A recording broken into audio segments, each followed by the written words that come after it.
Ada hadis lain lagi mengatakan man shalla qabla al-'asr arba'an harramahullah 'alan nar. Ada lagi hadis mengatakan bahwa siapa sembahyang sunat asar 4 rakaat, Allah haramkan tubuhnya disentuh neraka.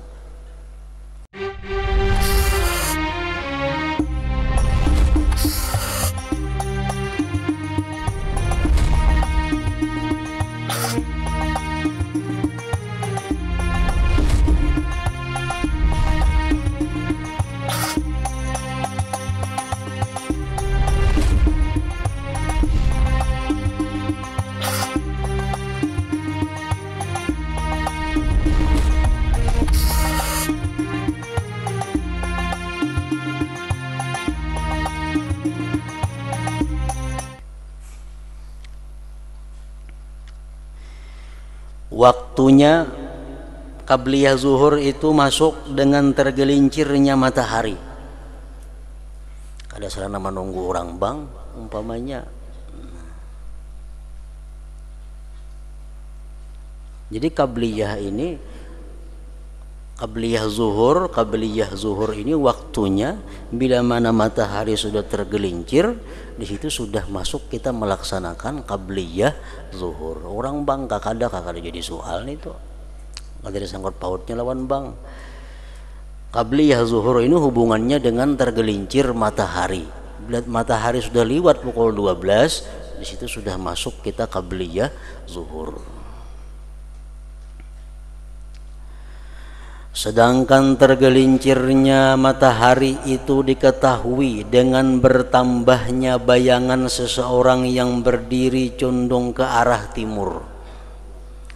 Karena ketika terbitnya matahari, terjadilah bayangan di sisi barat memanjang.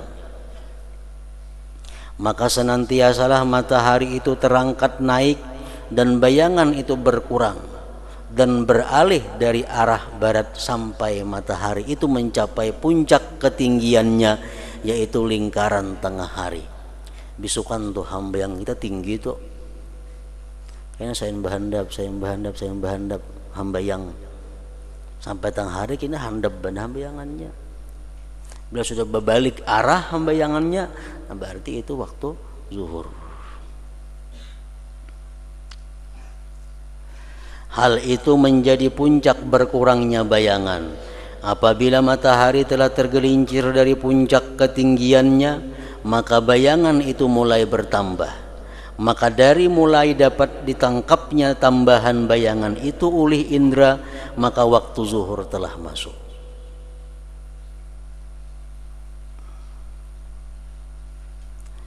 Dan secara pasti diketahui bahwasanya tergelincir itu terjadi sebelum itu pada ilmu Allah Subhanahu wa ta'ala.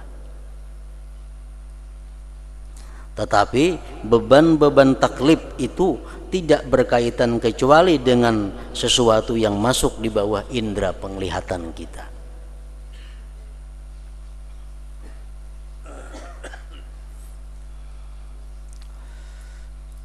Orang bahari kada diisi jam, kada diisi waktu. Jadi nang diukur matahari. Bila matahari sudah hambayang ke sini, berarti masuk waktu zuhur. Bila matahari sudah hambayangnya sama lawan kita, berarti masuk asar umpamanya. Nah, jadi hambayang-hambayang itu hanya yang diketahui. Kadar sisa dari bayangan yang daripadanya diambil mengenai penambahan itu menjadi panjang pada musim dingin dan pendek pada musim panas. Puncak panjangnya itu adalah sampainya matahari pada awal bintang Aries, dan puncak pendeknya adalah sampainya matahari pada awal bintang Scorpio. Hal itu diketahui dengan telapak kaki dan timbangan. Ini orang urusan ilmu falakiyah.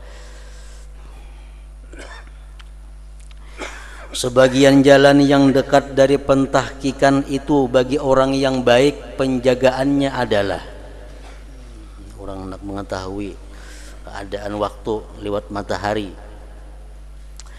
Ia memperhatikan kutub utara di waktu malam, dan ia meletakkan papan segi 4 dengan datar di atas tanah, dengan sekira salah satu sisinya dari sisi kutub.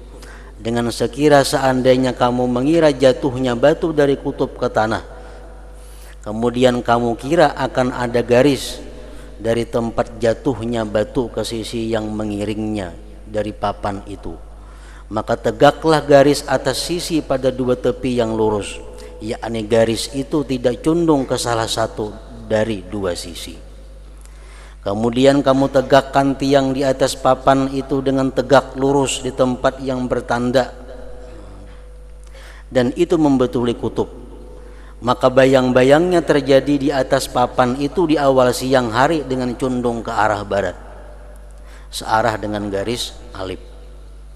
Kemudian senantiasa condong sampai terkatup dengan garis ba, dengan sekira seandainya ujungnya itu dipanjangkan dengan lurus, niscaya berakhir di tempat jatuhnya batu dan berbetulan dengan sisi timur dan barat, tidak condong ke salah satu keduanya.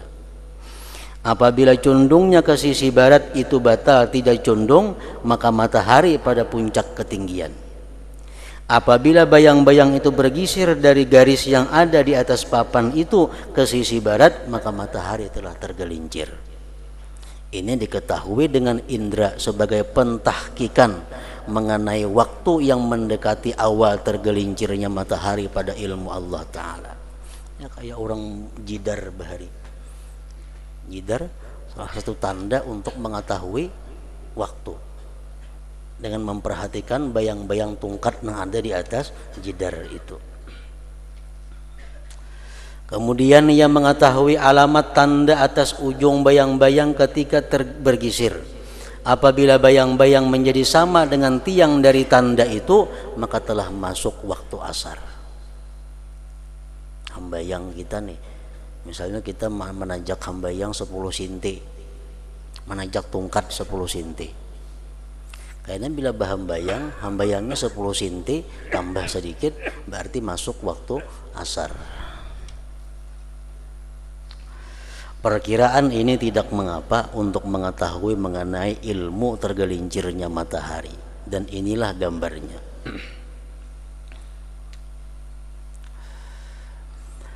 Nah, kemudian yang ketiga, salat rawatib asar.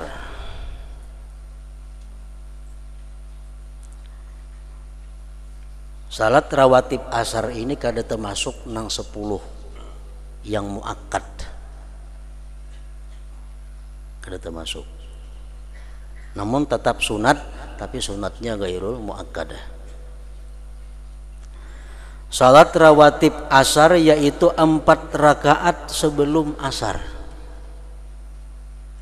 Usalli sunnatal asar 4 rakaat lillahi ta'ala. Melaksanakan boleh 2-2, boleh 4 sekaligus.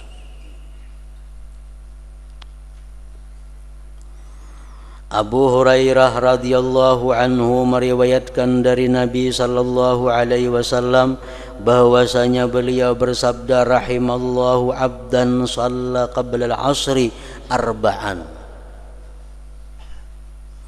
Artinya semoga Allah menyayangi hamba yang salat 4 rakaat sebelum asar. Ini Nabi berdoa. Ujar Nabi, ya Allah, sayangilah hamba Engkau yang sembahyang qabliyah, yang sembahyang sunat asar itu 4 rakaat. Nabi meminta kepada Allah agar Allah menyayangi hamba-hambanya yang sembahyang sunat asar 4 rakaat.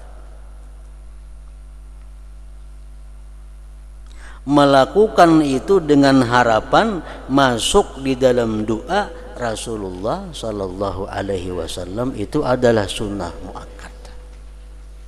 Karena doa beliau itu pasti dikabulkan. Doa Nabi pasti dikabulkan Allah. Nabi mendoakan bahwa orang yang sembahyang 4 rakaat sunat asar supaya disayang oleh Allah. Nah, jadi artinya orang-orang nang kawa melaksanakan sunat asar itu 4 rakaat, orang nang disayang oleh Allah Subhanahu wa ta'ala. Hanya orang-orang yang disayang Allah nang kawa sembahyang sunat asar itu 4 rakaat.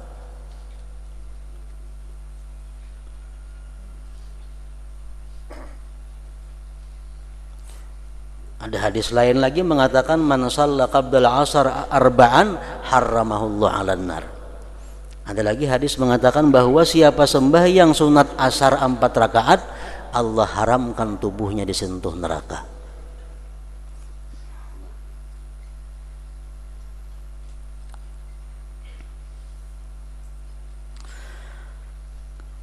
Karena doa beliau itu pasti dikabulkan Allah Subhanahu wa taala. Ketekunan beliau atas sunat itu tidak seperti ketekunan beliau atas 2 rakaat sebelum zuhur. Nabi kita menggawi sunat asar ini kadang-kadang. Makanya sunat asar ini kadang muakkad tadi. Lain sunat qabliyah zuhur, nah itu muakkad. Kuat tuntutannya. Tapi walaupun sunat asar ini kadang muakkad, cuma itu fadilatnya adalah disayang oleh Allah Subhanahu wa taala.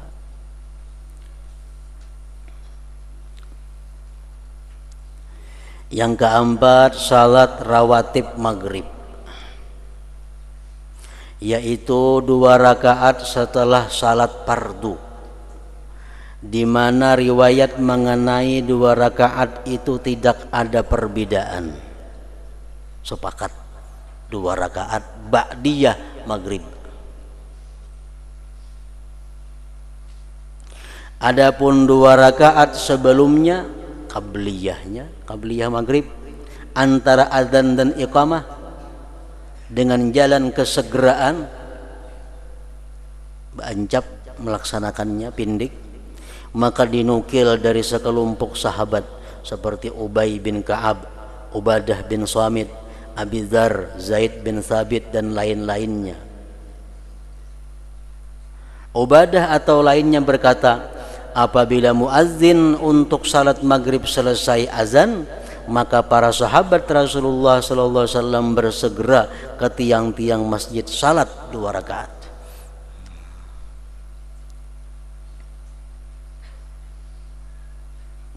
Sebagian mereka berkata, kami salat 2 rakaat sebelum maghrib, sehingga masuk orang yang masuk masjid, lalu ia mengira bahwa kami sudah selesai salat maghrib. Maka ia bertanya, apakah kalian salat maghrib? Jadi sembahyang qabliyah maghrib itu ada, namun kada kuat tuntutannya. Kalau kita kada melaksanakan qabliyah maghrib, kita kada dicela. Tapi kalau kita kada melakukan ba'diyah maghrib, nah kita dicela itu.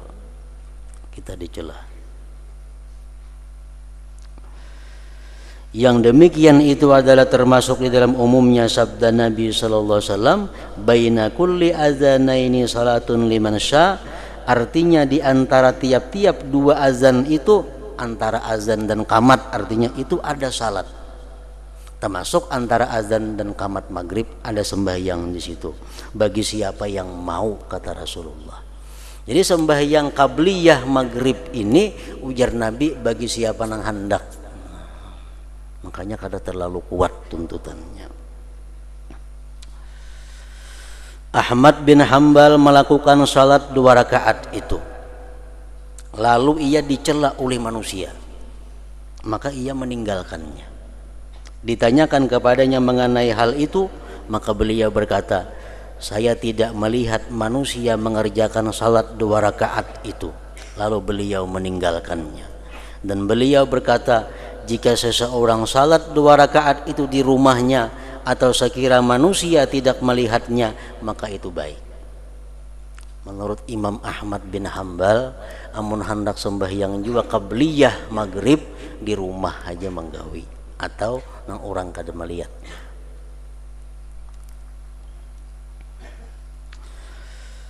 Waktu maghrib itu masuk dengan terbenamnya matahari dari pandangan di tanah yang datar, yang tidak dikelilingi oleh gunung-gunung.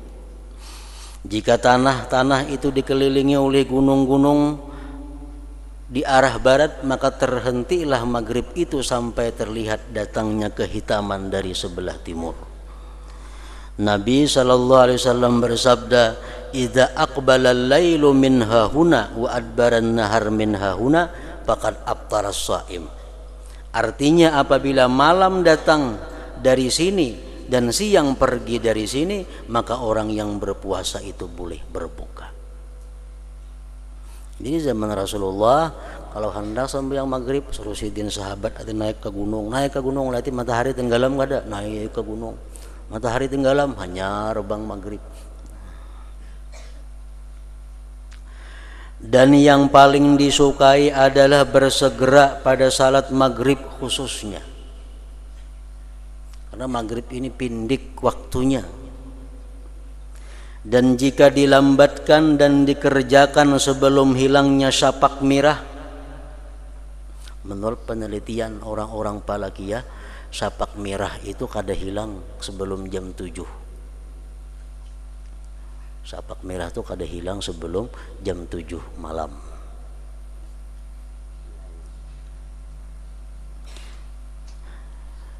Dan jika dilambatkan dan dikerjakan sebelum hilangnya syapak merah, maka masih jatuh adaan tetapi makruh. Sampai yang maghrib sudah pukul 7 benar parak hari sudah. Nah, masih adaan tetapi makruh. Umar radhiyallahu anhu melambatkan salat maghrib pada suatu malam sehingga timbullah bintang. Maka ia memerdekakan budak sebagai balasan terhadap kelalaiannya sembahyang maghrib itu. Ini ngarannya adalah mu'aqabah, menghukum diri sendiri karena kelalaian diri dalam menjalankan perintah Allah Subhanahu wa taala. Karena kesibukan kada sembahyang pas terlambat sembahyang, dihukum diri dengan yang paling kada disukai oleh diri. Nah, apa yang paling kada disukai oleh diri? Antara lain adalah memberikan harta kepada orang lain. Nah, Sayyidina Umar manapali kerugian itu dengan membebaskan satu orang budak. Dan Ibnu Umar melambatkannya hingga timbul 2 bintang, maka ia memerdekakan 2 orang hamba sahaya.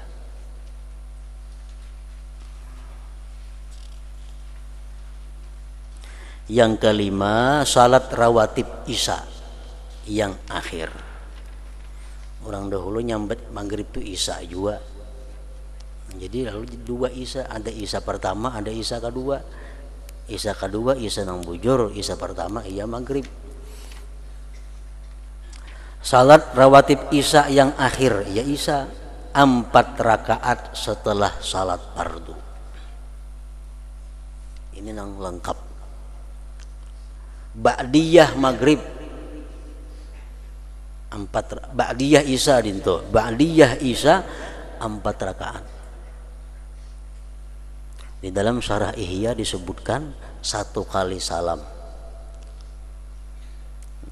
Ba'diyah Isya atau 4 rakaat 1 kali salam. Artinya kada 2-2, kada sekaligus 4 rakaat.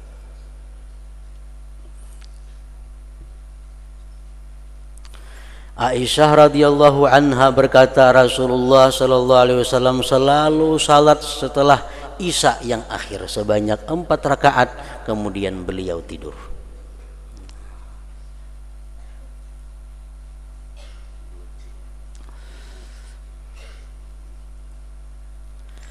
Sebagian ulama memilih dari kumpulan hadis bahwa jumlah salat rawatib itu 17 rakaat seperti jumlah salat fardu.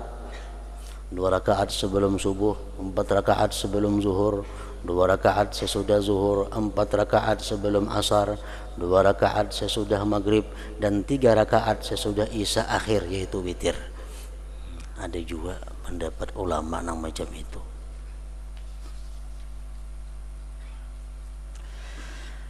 Nah, jadi dari sekian macam rawatib tadi, ulama mengurutkan nang mana nang paling abdal. Yang pertama, ujar sebahagian ulama, nang paling abdal itu adalah rak'atail fajar. Sunat subuh itu nang paling tinggi nilainya. Sunat subuh paling tinggi nilainya. Yang kedua urutannya ba'diyah maghrib. Ba'diyah maghrib. Yang ketiga ba'diyah zuhur. Yang keempat ba'diyah isya.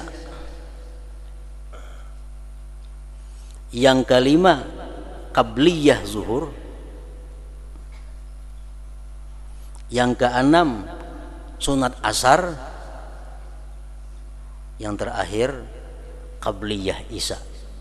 Itu urutan keabdalannya menurut sebahagian ulama. Manakala engkau mengetahui hadis-hadis yang mendatang tentang hal itu, maka tidak ada maknanya artinya memperkirakan jumlah itu. Nabi sallallahu alaihi wasallam bersabda, as-shalah khairu mawdi'in faman syaa'a aktsara wa man syaa'a aqalla. Artinya ujar Nabi, sembahyang adalah sebaik-baik tempat. Barang siapa mau maka ia memperbanyaknya, dan barang siapa mau maka ia mensedikitkannya. Anak banyak baiknya, banyaki juga sembahyangnya. Anak sedikit baiknya, sedikiti juga sembahyangnya. Jika demikian maka pilihan setiap orang yang berkemauan itu menurut kadar kegemarannya terhadap kebaikan. Telah jelas pada apa yang telah kami sebutkan bahwa sebagiannya lebih kuat daripada sebagian yang lain, dan meninggalkan yang lebih kuat itu lebih jauh dari keutamaan. Lebih-lebih fardu-fardu itu sempurna dengan sunat-sunat. Qabliyah, ba'diyah itu menyempurnakan fardu, memperindah sembahyang fardu, membaguskan sembahyang fardu. Barang siapa yang tidak memperbanyak dari sunat-sunat, maka hampir fardunya itu tidak selamat tanpa ada penambalnya. Jadi sunat-sunat itu gunanya menambal kalau ada kekurangan dalam sembahyang fardu itu. Nah, kemudian salat witir. فيا أيها الراجون منه شفاعة صلوا عليه وسلموا تسليما.